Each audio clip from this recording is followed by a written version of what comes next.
A detective on the trail of a cop. Do you recall putting your penis in her mouth? I don't. Would you recall that if you did it? If I did, yeah. Accused of sexual assault. I didn't see her. I didn't see her breasts. I didn't see her breasts. Little did Daniel Holtzclaw know it was his last day at work. I have circumcised. Just asking. Do you have pubic hair? Yes. Well, I mean, some people manscape, as you call it. Right. You groom? I groom. Okay. Yes.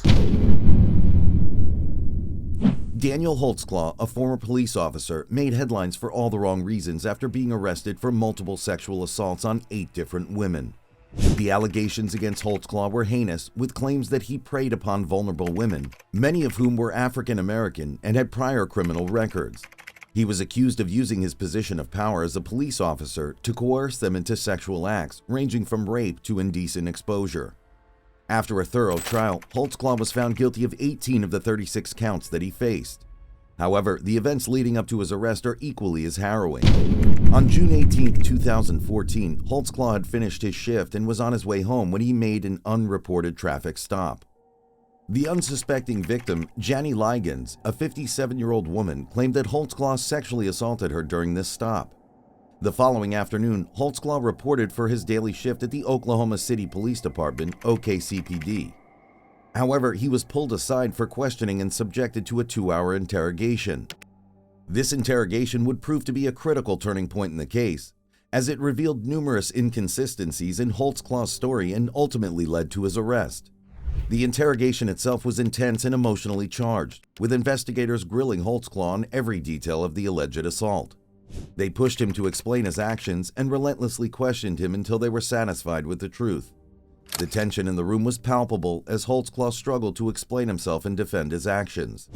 In the end, the interrogation was a crucial part of the investigation that helped to bring Holtzclaw to justice. It revealed key details about the alleged assault and exposed inconsistencies in Holtzclaw's story that ultimately proved to be his undoing.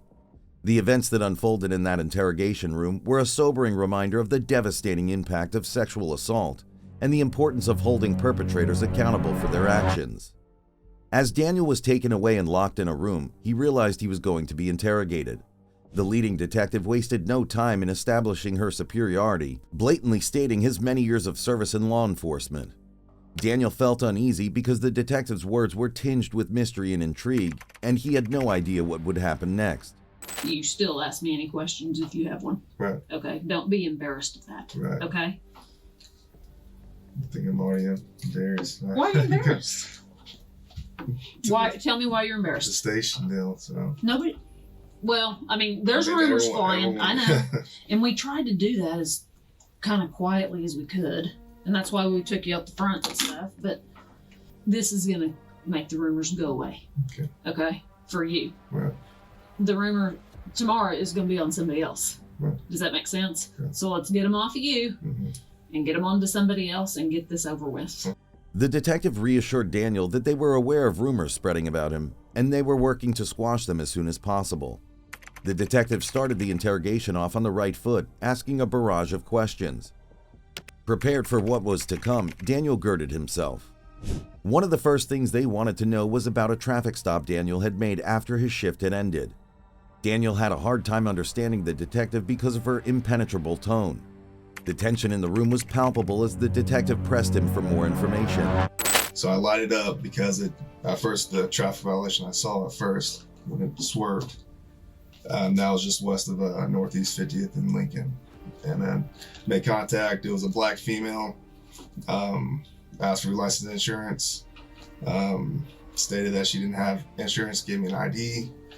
At the time, I'm like, "Do you have a valid insurance or a valid license?" She said no. I told her, "I just got off work. I mean, what's the deal? You know, why are you swerving?" And she says, "I'm just trying to go home to Ann Arbor-ish on the northwest side to see your daughter," or something like that. So I asked, "Is there anything on board as far as the vehicle? Is it okay if I search your vehicle and whatnot?" She said, "The only thing that's inside there is a Kool-Aid cup." I'm like, "Is there anything inside of that Kool-Aid? Is there liquor or anything inside that Kool-Aid?"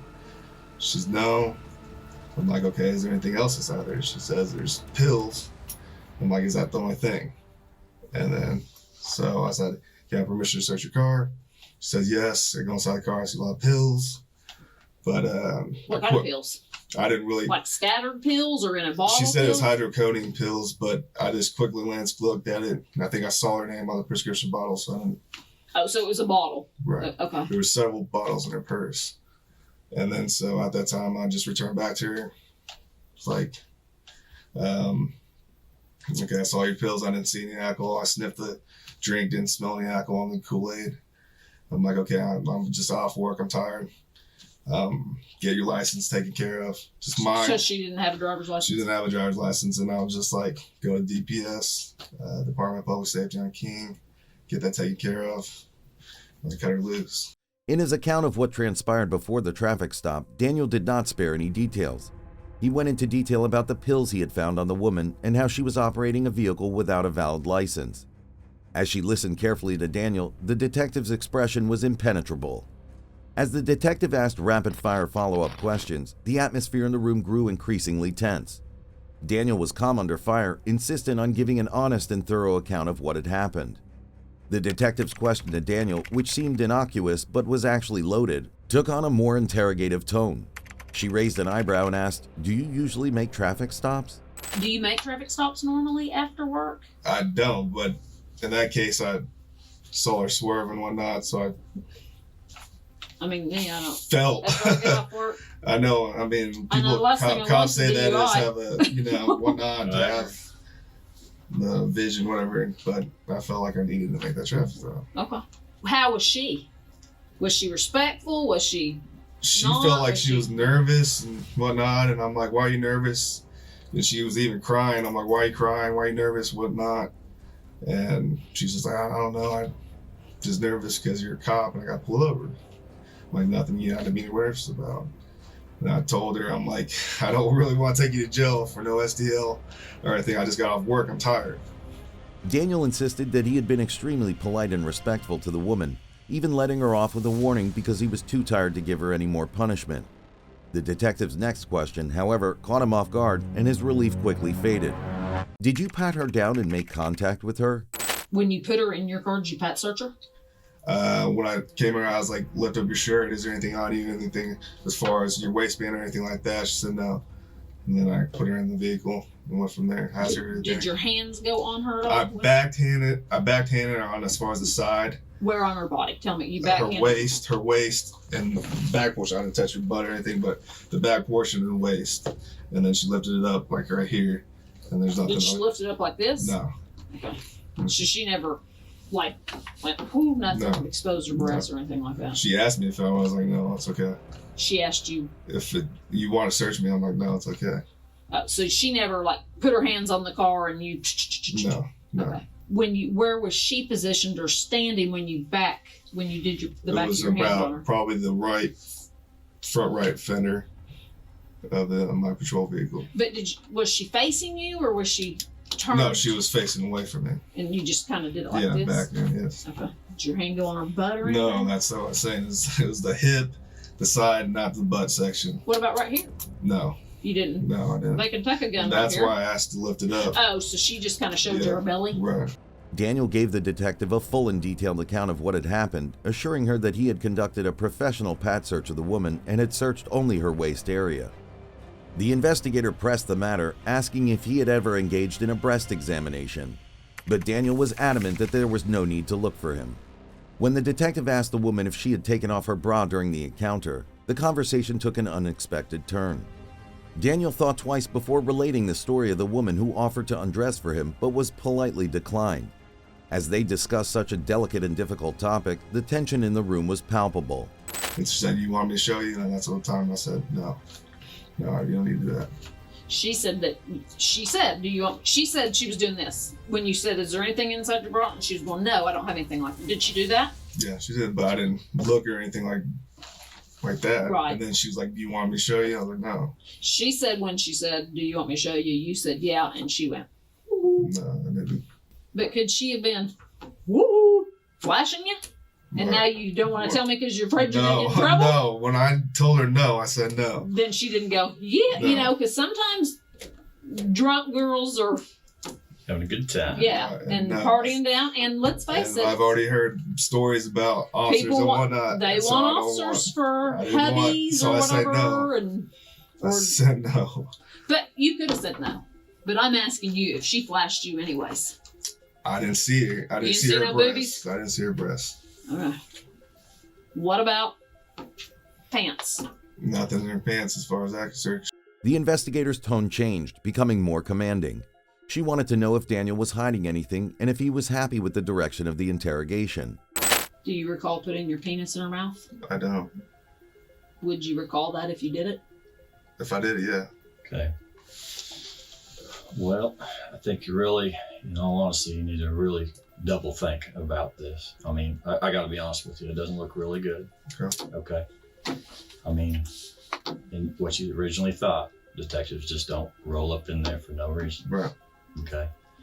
And we just didn't pick you out. Okay. Right. I mean, there's a whole lineup there. Mm-hmm. Okay. But there's definitely enough here to bring you in here to start questioning you. Right. Okay. We knew you were on that stop. Right. We knew you were there. Mm-hmm. And we can watch a whole lot of actions being performed while you were there. Mm-hmm. Okay.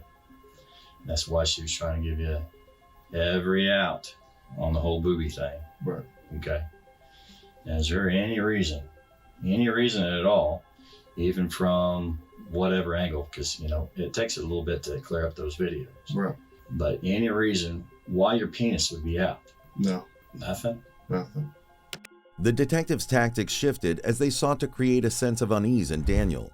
They hinted at possessing knowledge beyond what had been disclosed, attempting to unsettle him and prompt further disclosures.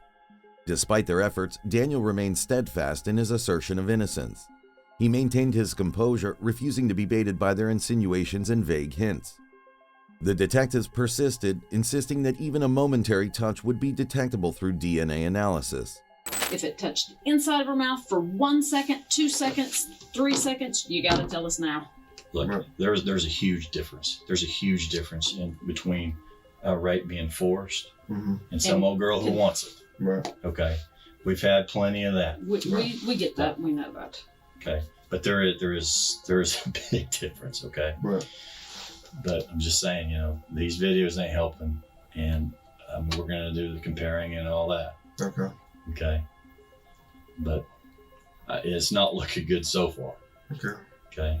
And I don't want to see anybody go down for something that Right. there was no force. Right. Now, I'm not seeing any beating or anything like that. Right. The detective stressed the seriousness of the situation and urged him to come forward if his interaction with the woman had not been consensual. After a prolonged period of silence, the detective's tone changed. He began by bringing up the existence of a second woman who had accused Daniel of sexual assault. Let's switch up for a second. You had another girl. Okay. Mm-hmm. You probably not necessarily going to remember the name, but her name is Terry Morris. Okay. Black female. Supposedly you promised her a ride to the city rescue mission. This ring a bell? No. You did a traffic stop with her. She thought you ran her for warrants. You were clicking. Drove her around. Mm-hmm. No. My name doesn't. I don't recall a name like that. And she's claiming the same thing. The exact same thing. And here again, for whatever reason, things are pointing at you again. Right. Now, this was before even this incident this morning. Traffic stop, not logged in, all that stuff. This morning. No, this has been a little bit ago. Okay. This was here just a couple of weeks ago. Okay. Okay. Anything? Do Do you remember stopping? I don't recall a name Okay. of Terry Moore. Well, I wouldn't remember a Right. name. How about black female downtown, city rescue mission? That's what I was trying to jog your memory. I haven't been to a city rescue mission. I didn't say you made it there. Have you promised anybody a ride to the city rescue? I haven't mission? asked anyone asked me to city rescue mission. No, she didn't have to ask you. Did you offer to take anybody to the city rescue mission? No, I don't offer anyone because I don't like going there. As the officers continued to question him, Daniel felt the pressure mount. The intensity of their scrutiny and the weight of their accusations were beginning to take their toll on him. 2 women came forward with allegations against Daniel, and it became clear that the detectives had a wealth of information at their disposal. Are you circumcised? I am circumcised. Sorry, just asking. Do you have pubic hair? Yes. Well, I mean, some people manscape, as you call it. Right. You groom? I agree. Okay. Yes. So do I. You got any identifying marks around your penis? I know. Just a plain old penis, huh? Plain old penis. Plain old 14-incher. I don't know what to say about that, but See, you should have. You just had your opportunity. The detectives probed Daniel further with questions that appeared benign at first, but ultimately served a more sinister end. They were looking for discrepancies in his story and trying to establish a timeline of events. The investigators took a methodical approach, noting every detail and poking around for clues of deception. They were clearly going to great lengths to uncover the truth, and Daniel felt increasingly vulnerable under their scrutiny. You married? I'm not married. Girlfriends? Here and there. Kids, No kids. you're big. You on roids? I'm not on steroids. A little bit. No, I've been always. Which I don't care. I've always been a big. I'm not the dope police. I've always been a big bone guy. Football athletic. You got more than big bones. You got big muscles I work too. out all the time. Do you? I do. Where do you work out? At a 4-star gym. Off of May, about 63rd. No roids at all. No woods. You do all the protein I drinks and drink all a that lot stuff. of protein. That can damage your kidneys, just so you know. For a short while, the detectives stopped focusing on the accusations, likely to make Daniel feel more at ease. They tried to throw him off by asking him broad, unrelated questions, but this was all part of their plan. After a short break, the detectives went back to their investigation and they began to re-examine Daniel's account, looking for any discrepancies or inconsistencies. Why'd you log off? I always log off. Aren't you supposed to stay logged on until you get home? I always log off. Do you keep your police radio on when you go home? Yeah. Okay, so you're I listening. think I have my radio on, yes. Do sometimes you turn them off? Yeah, I do. That's not good officer safety. Um, What if you drive by an armed robbery? That's true, too, yeah. I mean, or what if you drive by an officer that needs backup and you're That's right right. there and you didn't hear it? That's right. I'll give you my mommy lecture. So you always log off when you're done? Majority of the time, yes. Okay. When you bring her to the passenger side of the car, here's her car. I'm not a good artist either. And here's your car. Mm-hmm. Okay. So you bring her over here. The back right Okay. passenger seat. Is this where you're having your conversation the whole time? The whole time when I step out of the car, I'll always talk to him when you got anything on you. So as we're walking here, I'm like, okay, anything on you? Okay. Be careful if I just quick pat you down, whatever, just go ahead. Quick pat her down, don't have weapons I felt or anything like that. I'm like, looked over your shirt, about right there, nothing. Okay, keep walking. Still checking her out, making sure everything's good. And anything in your shoes? No. Try to take off her shoes. I'm like, are you good? So get inside the car, and that's when I proceeded to ask anything on Okay, board. so she got inside the car. She got inside the car. Did you go get in the car and talk, or did you stand there with the door open and talk to her? I think I did get inside the car for like a quick minute and just see what's the deal is, just talking to her and whatnot. And that's the time where I think I smelt the alcohol just a little bit on her. But nothing for, I didn't stay in the car forever and whatnot. I just talked to her for a quick, brief minute. And then you went up and searched. Yeah, I got consent to search the car, asking anything's on board. She said, juice. I was like, any alcohol in the juice? No. Anything else I should know about before I go inside the car? I'm gonna find it. She said, pills. Okay, I was like, all right. I didn't ask her specifically where the pills were. The female detective was very thorough and made sure nothing was overlooked. Daniel, when pressed further, revealed that he and the woman had been in the car together the whole time. Daniel did not open up during the back and forth and remained silent. After asking him about the case at hand, the detective shifted gears and inquired about his height, parents, and ethnicity. Daniel repeated that the woman was in tears, but the detectives were insistent that he provide more details. Did she think you were going to shoot her? Maybe. I'm like, what? And I even asked her, I think I asked her, what's the deal with you and cops? Do you have a bad run-in with a cop? That was it. So you had to tell her, That's like, calm down. Did you ever say, I promise I'll let you go? I did. I said, I promise I'll let you go. I'm not worried about no state driver's license. Is there anything inside that car? Did you tell her you're going to follow her home? I did. But then when she took forever to turn around, I got annoyed and I was like, screw it, let's go. But I saw in the rearview mirror and I saw her take 44 when I went northbound on Broadway. Where did she live? She said she was going sister's house in Ann Arbor. Were Which you is really gonna northwest. follow her? That's far. I was gonna drift off, you know, I might really follow her, but I'm just gonna drift off and okay, she's good to go. So I didn't think at first she was drunk. She wasn't over the legal limit. But I thought alcohol was on board, but nothing where she's DUI. Anyway, those pubes are gonna be yours. No, we're not. Please go. I know. We're gonna test it. It just takes. They're not. Anyway, your skin cells are gonna be anywhere on her mouth. No, Skin cells from your fingers. no. Did you touch her body anywhere other than with the back of your hand, pat searching her? Just pat search her and that was about it. Didn't touch her face or anything. You got to No. understand, we've had so many people sat in that same chair Right. that tell us all day long, I didn't do this, I didn't do this. They promise on their baby, on their mama. Right. They promise to God.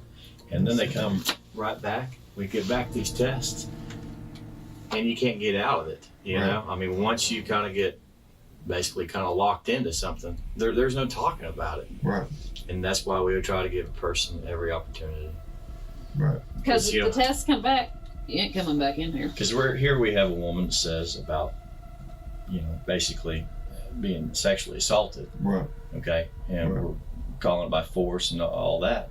Big difference between that and a hookup. Daniel denied any sexual assault even as the detectives persisted in questioning him. He held steady in his resolve, never wavering from his story. But the detectives kept up the pressure, refusing to back down. Run down through on your search of her breasts again. Exactly how that went, because even that and her pants. Was she One more time. standing or sitting When during that time? I patted when I got to the vehicle about right here. Said, "Can I search you?" And whatnot. More by the front The door. front right fender. And then I patted her down, boom, boom, boom. Lift up your shirt right here.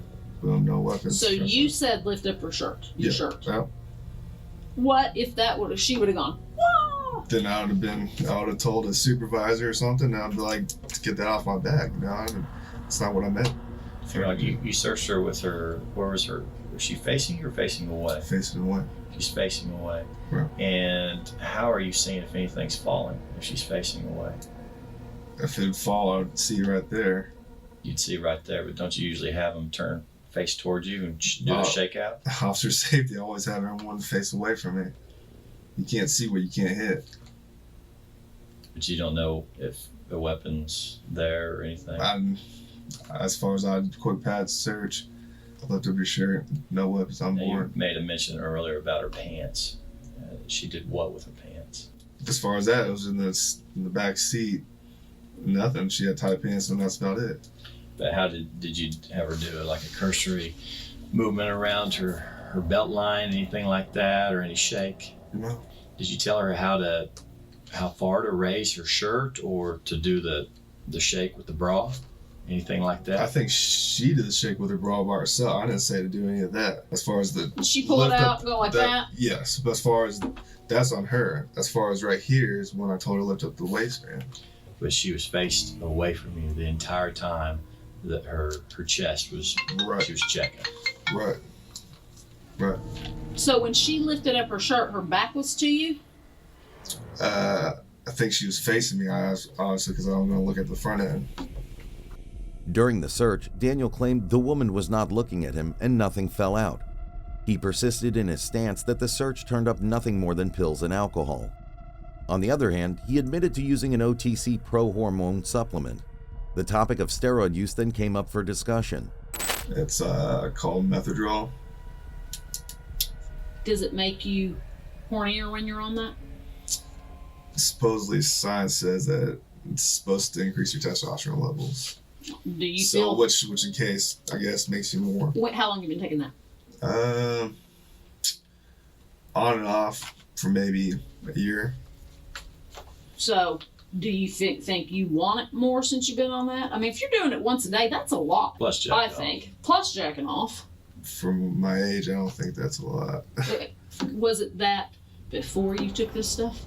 Yeah, I think I have. I think that's probably why I'm a bigger guy, is because I have higher testosterone. I'm an athlete. And do you think you have a high sex drive? Yeah. Do you like oral sex? Normal. I like it all. You'll take it. Do you prefer vaginal? Would you rather get a blowjob or do it in the hoo-ha? Do it. Me? You take it in the No, you give it in the hoo-ha or get a blowjob? Sex. Sex? What about anal sex? No, I don't like that. Yeah, okay. The detectives investigated the topic of steroid use and its effects, wondering if Daniel's alleged behavior could have been influenced by steroid use. They went back through Daniel's account of the search's events, looking for holes in his account. I didn't hear a lot of drunk questions, like how much did Have you been drinking? Mainly it's just have you been drinking, try to get her confessed. Is there anything inside that juice? No. Why are you driving so late at 2 o'clock? And where are you going? Going to Arbor on the west side. Who are you gonna see? Just trying to just talk to her. But, Okay, right there, those questions maybe took 40 seconds. 15 minutes? And you said 5 at the car. So then we got 10 of a lot of questions. Right. Okay. I mean, you tell me I wasn't there. I mean, obviously I don't have any audio. And that's what I'm saying. Roughly on a traffic stop, take about 20 minutes. It was the quickest traffic stop, about 15 minutes. That's your quickest traffic stop? No. Okay, you're a slowpoke. I'm not. I don't really get 1090 at all or anything like that. But I take my time sometimes. But you didn't write her tickets. Didn't write her ticket. You didn't write her. Didn't write her. You didn't even put yourself out. Didn't put myself out. How could you take 15 minutes on that? Just talking. I must have been talking. So that's it. I can't see her wanting to talk if she's crying and asking if you're going to shoot her and all this. I don't see her being real forthcoming with conversation. Despite Daniel's assertion that he and his girlfriend did not engage in sexual activity when he returned home because she was exhausted, the detective left the room and later asked her if they had.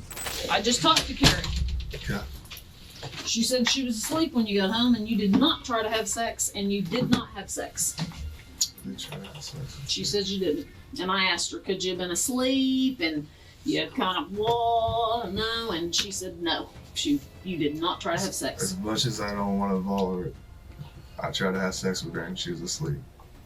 Carrie goes to sleep pretty early, about 9, 10 at the late. Okay, but she would know if you tried. I'm a woman. I know. And my husband comes home in the middle of the night and I'm like, are you kidding me? I've been asleep. You said you twirled around her vagina I did. and you put it in a little bit and then she said, I'm tired. No. I did. She would remember that to tell me. Shoot. Maybe. She said you did not try to have sex. And it's more personal because it's Carrie, but I did try to have sex with Carrie. I did. I don't know what to say. I mean, because it just looks like I just caught you in a lie. And now I don't know what to believe. I'm telling you. I don't know what to believe. Okay. Because you tell me this, I go to verify it. She tells me the opposite, and now I'm wondering what you're telling the truth about. Maybe because she doesn't know what the heck's going on. No, she doesn't. I didn't tell her. And I'm glad, but detectives calling her, any other officer asking her a question like that. I know. She may be scared. And I don't want to involve her, but She's involved that's because my girlfriend. That's like you need her involved for you. Right. But now she's given the story that you're not giving. I'm telling you, I tried to have sex with Carrie, my girlfriend. She Yeah, is going that to shit remember your weenie twirling around her hoo-ha. You remember that. I'm sorry, I don't care how much of a sleeper you are. You remember because it pisses you off in the middle of the night and you go, are you serious? Don't bother me with that. Maybe you should call her and ask her if she's a deep sleeper. Because there's multiple times I've tried to do that. Multiple times we've had sex. Multiple times she has pushed me Well, off. you told me that you have sex every day, and she says you did not have sex today. We didn't have sex today. No. The detective followed up by inquiring about any infidelity on his part. Do you ever cheat on her? No. So it's only Carrie right now. Carrie. All right, man. Pants in this bag and just put the. Unless you want to keep the. After being questioned, Daniel was placed on paid leave pending trial and was required to turn in his uniform. There were a total of 36 sexual-related charges brought against Daniel Holtzclaw. These included sexual battery, assault, stalking, and others. He was accused of sexually assaulting 8 women, but was found guilty of 18 of the 36 charges against him. On January 21, 2016, he was given a 263-year prison term for his convictions.